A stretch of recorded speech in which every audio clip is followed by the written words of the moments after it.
नमस्कार दोस्तों, स्वागत है आपका मेरे चैनल में। आज मैं एक बहुत ही रहस्यमय और प्रेरणादायक कथा सुनाने जा रही हूँ। गांव में मृत्यु का रहस्य और भक्ति की शक्ति से मिली प्रेतों को मुक्ति। तो वीडियो को अंत तक जरूर देखिए। बहुत समय पहले की बात है। एक शांत और सुंदर गांव था जिसका नाम आनंदपुर था। गांव के लोग सरल स्वभाव के थे और खेती बाड़ी करके अपनी जीवन यापन करते थे। गांव के बीचों बीच एक प्राचीन मंदिर था जहां प्रतिदिन भगवान विष्णु और कृष्ण की पूजा होती थी। गांव के बाहर एक विशाल गौशाला थी। वहां सैकड़ों गायें रहती थी। उन गायों की सेवा एक वृद्ध व्यक्ति गोपाल दास करते थे। वे गायों को अपनी संतान के समान प्रेम करते थे। गांव के लोग उनका बहुत सम्मान करते थे। एक वर्ष गांव में एक अजीब घटना होने लगी। गौशाला की कुछ स्वस्थ गायें अचानक बीमार पड़ने लगी और थोड़े समय बाद उनकी मृत्यु हो जाती। किसी को समझ नहीं आ रहा था कि ऐसा क्यों हो रहा है। वैद्य आए, जड़ी बूटियां दी गई, पूजा पाठ हुई, लेकिन रहस्य बना रहा। धीरे धीरे लोगों के मन में भय उत्पन्न होने लगा। रात के समय गौशाला के आसपास विचित्र आवाजें सुनाई देती। कई चरवाहों ने बताया कि उन्होंने धुंध जैसी आकृतियां देखी जो गायों के आसपास घूमती रहती थी। कुछ लोगों का विश्वास था कि वहां प्रेतों का वास है। गोपाल दास इन बातों को सुनकर चिंतित हो गए। उन्होंने निश्चय किया कि इस रहस्य का पता लगाना ही पड़ेगा। एक रात वे गौशाला में ही रुक गए। आधी रात बीतने पर अचानक उन्हें करुण स्वर सुनाई दी। उन्होंने देखा कि गौशाला के एक कोने में धुंधले प्रकार के बीच कई प्रेते खड़े हैं। उनका रूप भयानक था, पर उनकी आंखों में पीड़ा झलक रही थी। गोपाल दास ने साहस करके पूछा, तुम कौन हो और इन गायों को कष्ट क्यों दे रहे हो? उनमें से एक प्रेत बोला, हम तुम्हारे शत्रु नहीं हैं। हम अपने कर्मों के कारण प्रेत योनि में भटक रहे हैं। वर्षों से हमें मुक्ति नहीं मिली है। गोपाल दास ने पूछा, फिर गायों की मृत्यु का कारण क्या है? प्रेत ने उत्तर दिया, इन गायों की मृत्यु हमारे कारण नहीं बल्कि उनके पूर्व जन्मों के कर्मों के कारण निश्चित थी। हम केवल यहाँ इसलिए आते थे क्योंकि गौशाला का वातावरण पवित्र है।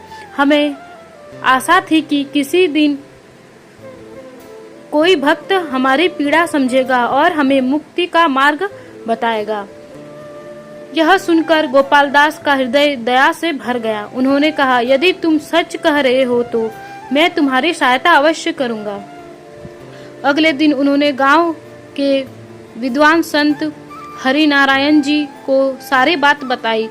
संत ने ध्यान लगाया और कहा, ये प्रेत वास्तव में दुखी आत्माएं हैं। इन्होंने पूर्व जन्म में धन के अहंकार में अनेक लोगों को कष्ट दिया था। अब ये अपने कर्मों का फल भोग रहे हैं।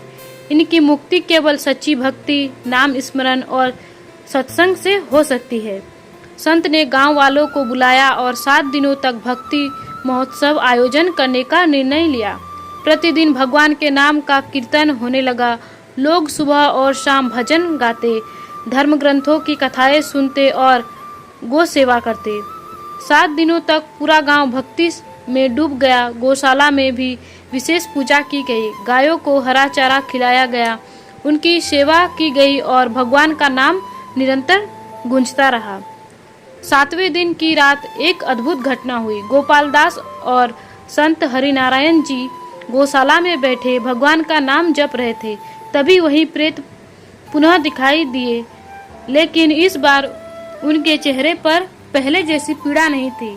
उनके चारों ओर हल्का दिव्य प्रकाश फैल रहा था। प्रेतों के मुखिया ने कहा, हाथ जोड़कर कहा, भक्तों, आपकी भक्ति, कीर्तन और भगवान के नाम की शक्ति ने हमारे हृदय को शुद्ध कर दिया। वर्षों से जो अंधकार हमें बांधे हुआ था वह अब समाप्त हो रहा है। इतना कहकर वे भगवान का नाम लेने लगे। उसी क्षण आकाश से दिव्य प्रकाश प्रकट हुए।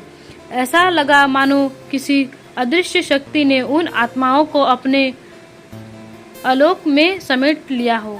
कुछ ही क्षणों में सभी प्रेतों का भयावह रूप समाप्त हो गया। वे तेजस्वी और शांत दिखाई देने लगे। उन्होंने संत और गोपालदास को प्रणाम किया और कहा, हमें मुक्ति मिल गई है।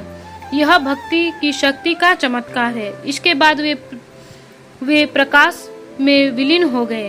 अगली सुबह गांव में एक नई शांति का अनुभव हुआ। गोपालदास का वातावरण पहले से अधिक पवित्र लग रहा था। आश्चर्य की बात यह थी कि उसके बाद गायों की रहस्यमय मृत्यु की घटना भी बंद हो गई। संत हरिनारायण जी ने गांव वालों को समझाया, इस घटना का सबसे बड़ा संदेश यह है कि भक्ति केवल जीवित लोगों का ही नहीं बल्कि भटकी हुई आत्माओं का भी कल्याण करने की शक्ति देती है। भगवान का नाम, करुणा, सेवा और सत्संग मनुष्य के भीतर और बाहर दोनों प्रकार के अंधकार को दूर कर सकते हैं। उसी दिन से आनंदपुर के लोग और अधिक श्रद्धा से गो सेवा करने लगे। वे नियमित रूप से भजन कीर्तन करते और जरूरतमंदों की सहायता करते। गोपालदास का विश्वास और भी दृढ़ हो गया कि उच्च भक्ति कभी व्यर्थ नहीं जाती। कहा जाता है कि आज भी उस गांव की कथा सुनाई जाती है। लोग याद करते हैं कि कैसे भक्ति की शक्ति ने प्रेतों को मुक्ति दिलाई और पूरे गांव को भय से मुक्त कर दिया। इस कथा का संदेश है कि प्रेम, दया, सेवा और भगवान का स्मरण जीवन को प्रकाशमय बना सकता है। जब मनुष्य निस्वार्थ भाव से भक्ति करता है तब उसका प्रभाव केवल उस पर ही नहीं बल्कि उसके आसपास के वातावरण और अन्य जीवों पर भी पड़ता है। यही कारण है कि संत जन सदैव कहते हैं, भक्ति में वह शक्ति है जो दुख को शांत में, भय को विश्वास में और संबंध को मुक्ति में बदल सकती है। जय श्री हरि। अगर आपको यह जानकारी पसंद आई हो तो वीडियो को लाइक करें, चैनल को सब्सक्राइब करें और कमेंट में जय श्री हरि जरूर लिखें। आपका दिन शुभ हो। धन्यवाद।